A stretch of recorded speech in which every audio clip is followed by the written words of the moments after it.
Merci, Monsieur Legendre. La parole est à Monsieur Olivier Gaillard pour le groupe de La République En Marche.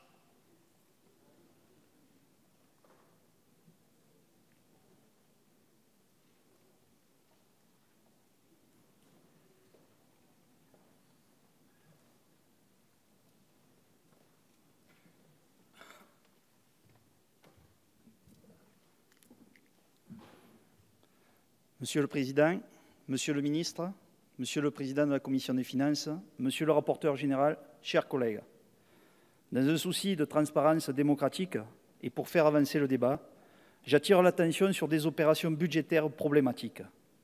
Celles consistant à mettre en réserve des montants de crédits élevés en s'écartant de la programmation de la loi de finances initiale. Il s'agit en effet d'estimer volontairement à un niveau bas les dépenses pour ensuite décider de crédits et de dépenses nouvelles en cours d'exercice.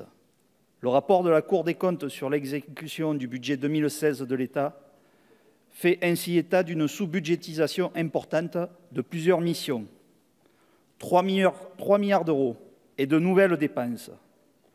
L'exécutif sortant a eu la main lourde sur les reports de charges, 900 millions d'euros, soit des dépenses déjà engagées mais pas encore payées.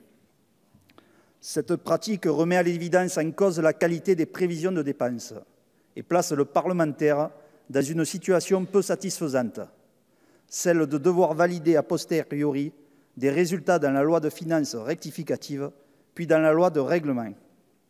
Il ressort de l'examen de gestion des années passées que la mission défense y a contribué de manière non négligeable, sous-budgétisation des opérations extérieures.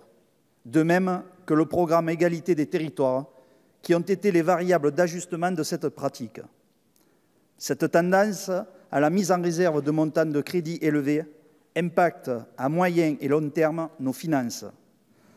Cela pose vraiment question de la réponse à apporter, d'autant les domaines dans lesquels il est fait usage de cette pratique sont des services publics qualifiés de prioritaires, essentiels à la sécurité de toutes et tous, ainsi qu'à la cohésion sociale.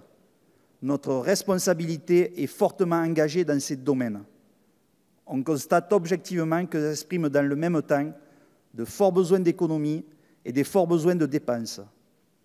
La gestion se heurte sur des besoins impérieux et urgents qui font glisser d'une logique de programmation à une logique de dépenses.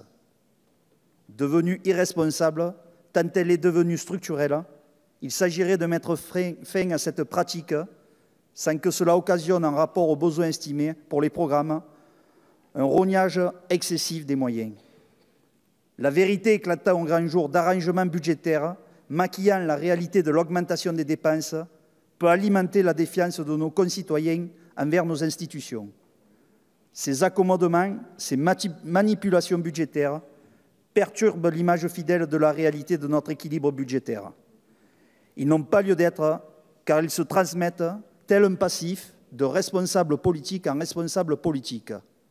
Le rapport sur le budget de l'État 2016, résultat de gestion, rendu par la Cour des comptes, recommande de trouver des solutions de financement interne au programme, ou plus largement au ministère pour les mesures nouvelles. Il s'agit, en d'autres termes, de préférer réformer plutôt que des mécanismes créant l'illusion d'une baisse du déficit. C'est notre défi. C'est pour cette raison qu'il nous revient de renouer avec la performance budgétaire en renforçant le respect des programmations, en faisant des prévisions sincères et surtout en procédant à une véritable évaluation et à un contrôle des politiques publiques. Cela exige des réformes conséquentes touchant aux institutions, aux organes. Il convient, comme l'appelle la Cour des comptes, de renforcer son rôle, de renforcer le rôle du Parlement et leur coopération en matière de contrôle et d'évaluation des comptes publics. Je vous remercie. Merci, Monsieur Gaillard.